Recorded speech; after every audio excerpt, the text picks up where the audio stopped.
Hello student, class 8, good morning all of you.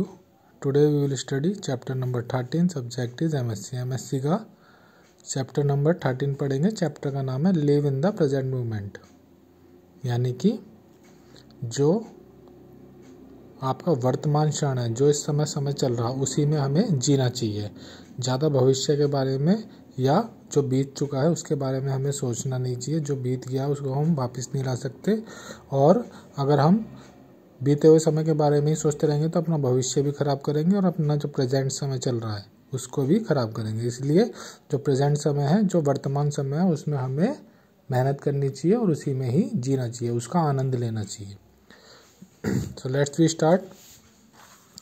Once there lived an ambitious and very kind-hearted king. बहुत समय पहले की बात है, एक महत्वाकांक्षी और एक बहुत ही दयालु राजा राज करते थे. In order to achieve more success and popularity, he always used to look for a new means. वो चाहते थे कि उनको ज़्यादा सफलता मिले और ज़्यादा लोग उनको पहचाने, पॉपुलैरिटी उनकी ज़्यादा हो, इसलिए वो कुछ नया करते रहते थे, हमेशा कुछ ना कुछ नया करते रहते थे.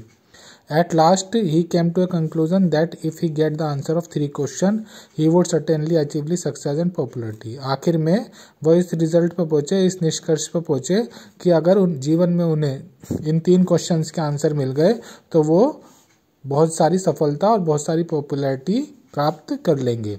These 3 questions वर वो कौन से 3 क्वेश्चन थे? वो 3 क्वेश्चन थे. पहला क्वेश्चन था,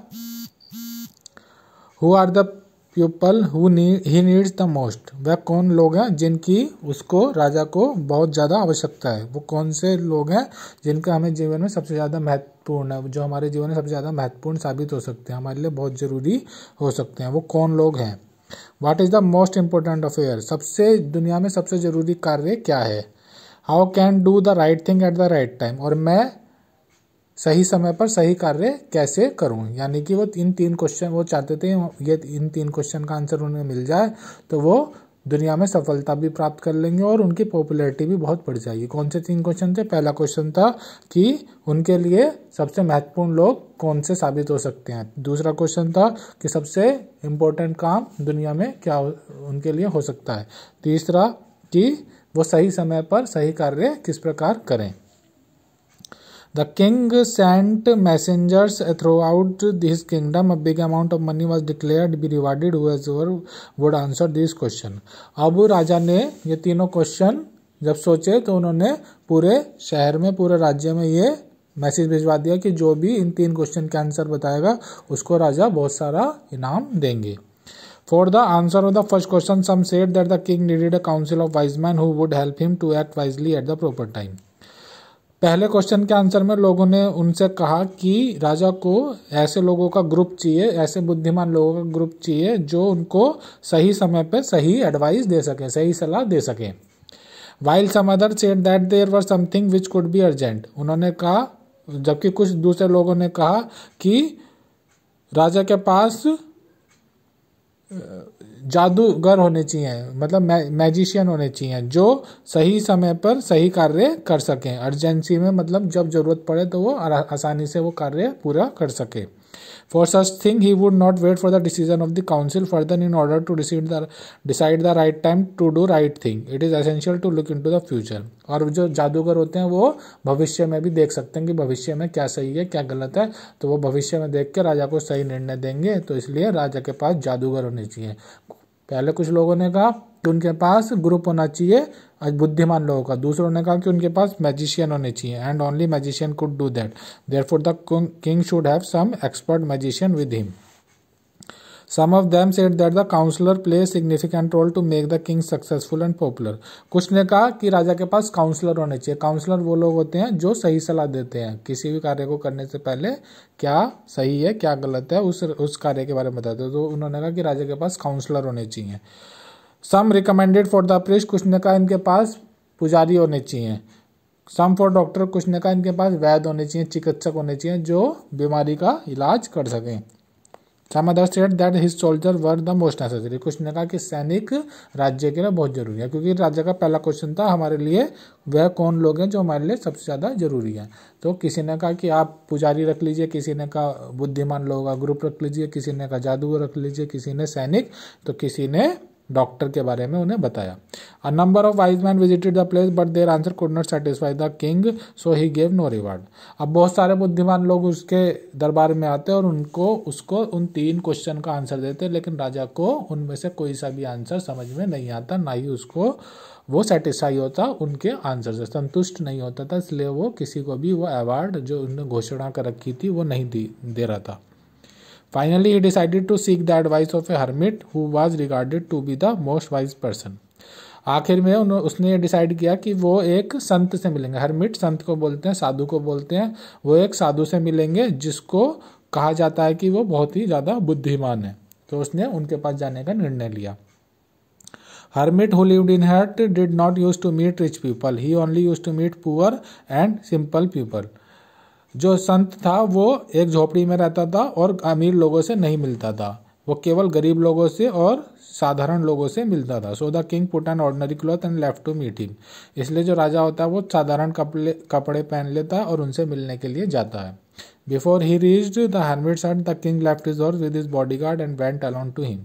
और उनकी झोपड़ी में जाने से पहले, साधु की झोपड़ी में जाने से पहले वो जो राजा होता है अपना घोड़ा अपने बॉडीगार्ड के पास छोड़ देता है और अकेला ही उसकी झोपड़ी में जाता है, यानी कि वो एक साधारण वेशभूषा धारण करके संत से मिलने जाता है।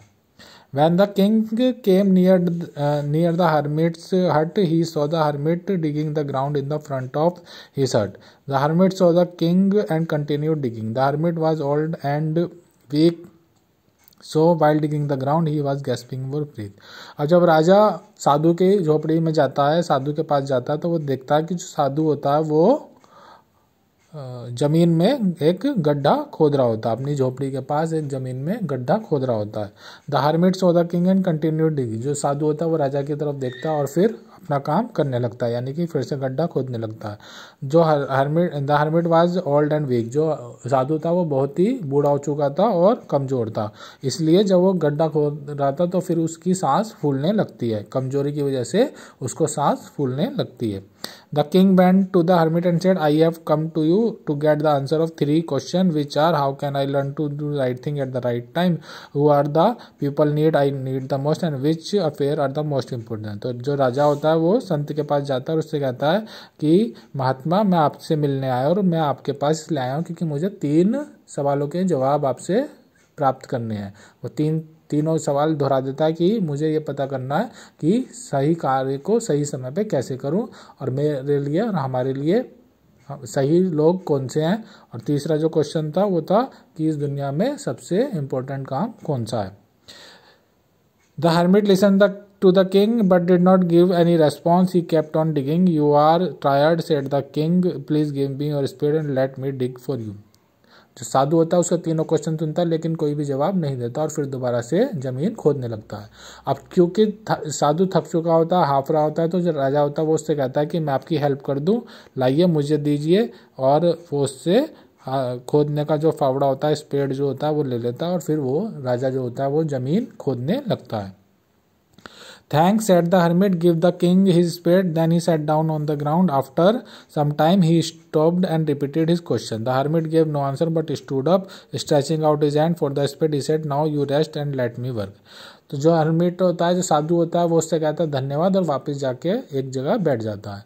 इतने में जब राजा उसको गड्ढे को खोद रहा होता है, फिर खोदते खोदते गड्ढा खोदते हुए उससे दोबारा पूछता है कि महात्मा, मैं आपसे 3 सवाल पूछने आया हूँ, 3 सवालों के जवाब जानना चाहता हूँ। और तीनों सवाल फिर से दोहराता है। तो जो साधु होता है वो उसकी बात सुनता है और कोई भी जवाब नहीं देता, उस जगह से खड़ा होता है और उसके हाथ से वो फावड़ा ले लेता है, कहता है कि अब तुम आराम कर लो और मैं ये गड्ढा खोद लूंगा। The king said, I don't need rest but rather I want answer. जो राजा होता है वो कहता है कि मुझे आराम की जरूरत नहीं है बल्कि मुझे आंसर प्राप्त करने हैं, उसके उन सवालों के उत्तर प्राप्त करने हैं। The king did not give him the spade and continued digging. और राजा उसको वो फावड़ा नहीं देता और राजा ही गड्ढा खोदने लगता है। Someone is running toward us said the hermit. तभी जो साधु होता है वो कहता है कि कोई हमारी तरफ दौड़ा हुआ आ रहा है। The king turn back and saw a man with a beard running towards them. राजा मुड़ के देखता है तो एक दाढ़ी वाला आदमी जिसकी दाढ़ी होती है वो उनकी तरफ दौड़ा हुआ आ रहा होता है। His hands were pressed against his stomach from which blood was flowing. उसका जो हाथ होता है, उस आदमी का जो हाथ होता है अपने पेट के ऊपर होता है जिसमें से खून निकल रहा होता है। When he came near the king, he fainted and fell on the ground. जब वो राजा के पास पहुंचता है तो बेहोश हो जाता है और जमीन पे गिर पड़ता है। The king and the hermit took off the man's clothes and saw a big wound in his stomach. राजा और संत जो होता है, साधु जो होता है, वो उस आदमी के कपड़े उतारता है, कपड़े हटाता है और देखते हैं कि उसके पेट में बहुत बड़ा घाव हुआ होता है। The king wash the wound. जो राजा होता है उसका घाव को साफ करता है, कवर्ड इट, उसको कवर करता है, अपने रुमाल से उसको ढक देता है। But the blood was still flowing. लेकिन जो खून होता है वो अब भी बह रहा होता है। The king dress the wound at last the bleeding stopped. और फिर जो राजा होता है उसमें उस पट्टी करता है उसके घाव पे और थोड़ी देर बाद वो जो खून बह रहा होता है वो रुक जाता है। The king, together with the hermit, carried the injured man into the hut and laid him on the bed. जब राजा उस संत के साथ मिलके उस घायल आदमी को झोपड़ी में ले जाता है और वहां पर एक बेड पे लिटा देता है। द मैन ले quite with his I closed.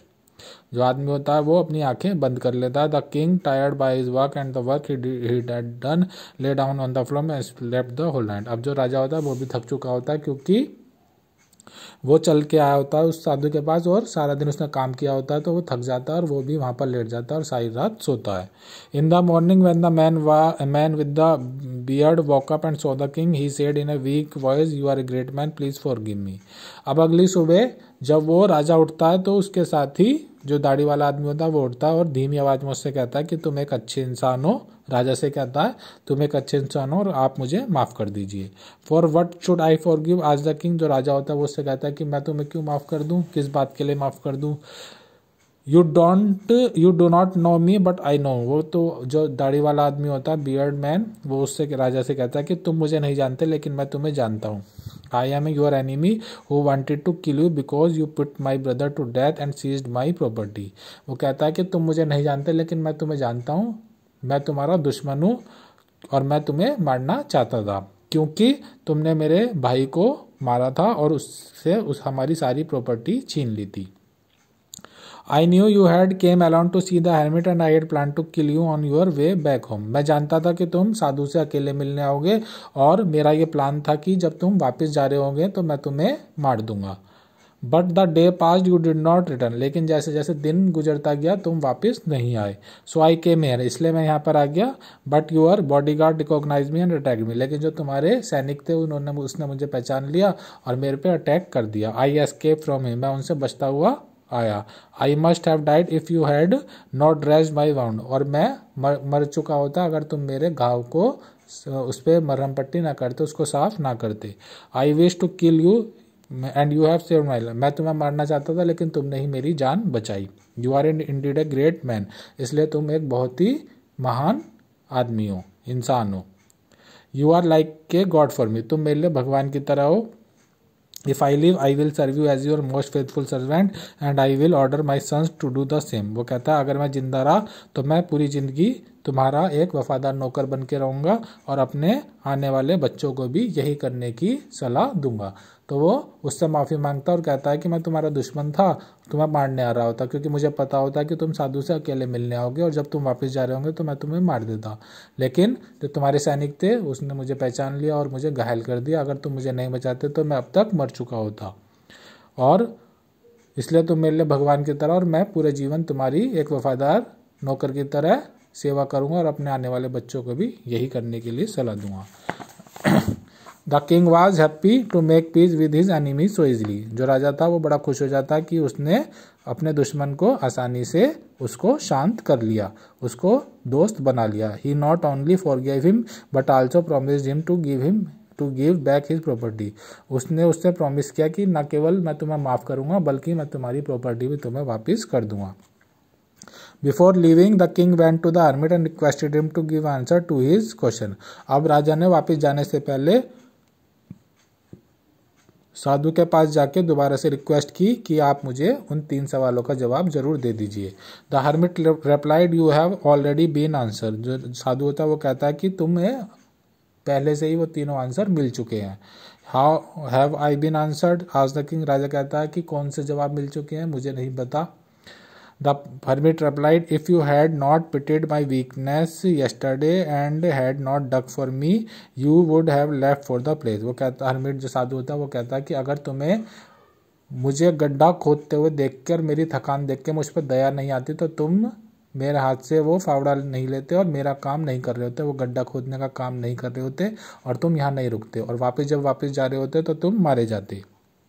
On the way that man would have attacked you much might have resulted in your death। और जब तुम वापस जा रहे होते तो हो सकता है कि वो व्यक्ति तुम पे हमला करे और तुम्हारी मृत्यु हो जाती। So the most important time was when you are digging. इसलिए सबसे जरूरी टाइम कौन सा था, जब तुम वो गड्ढा खोद रहे थे।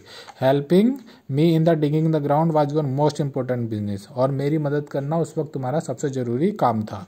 Again when the man run to, और दोबारा जब आदमी तुम्हारे पास आया, the most important time was when you were caring for him. उस समय तुम्हारा सबसे जरूरी समय था कि तुम उसकी मदद कर सको, उसकी केयर कर सको। Because if you are not dressed his wound he would have died without having made peace with you.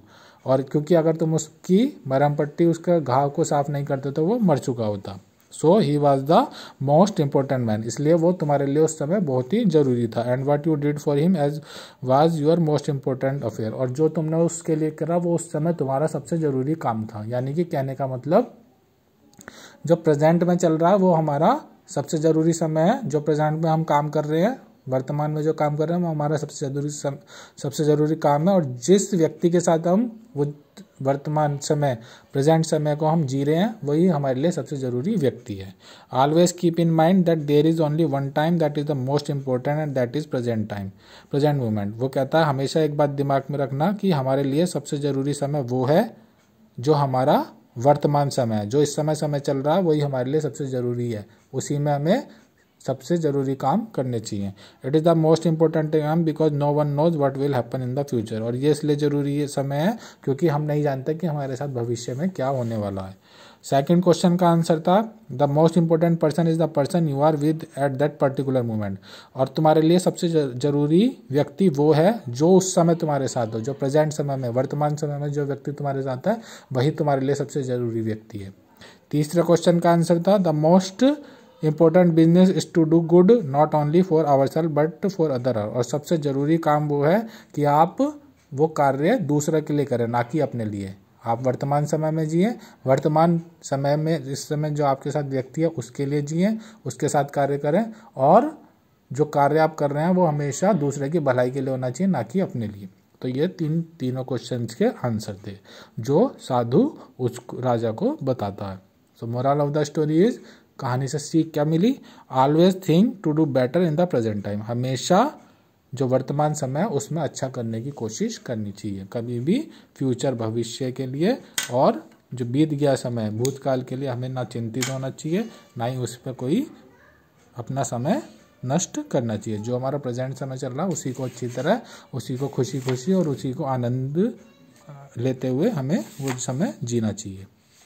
तो इस चैप्टर के आपको टिक राइट, ट्रू फॉल्स और fill up, question answer, word meaning, ये पांचों एक्सरसाइज आपको पीडीएफ में send कर दी जाएगी।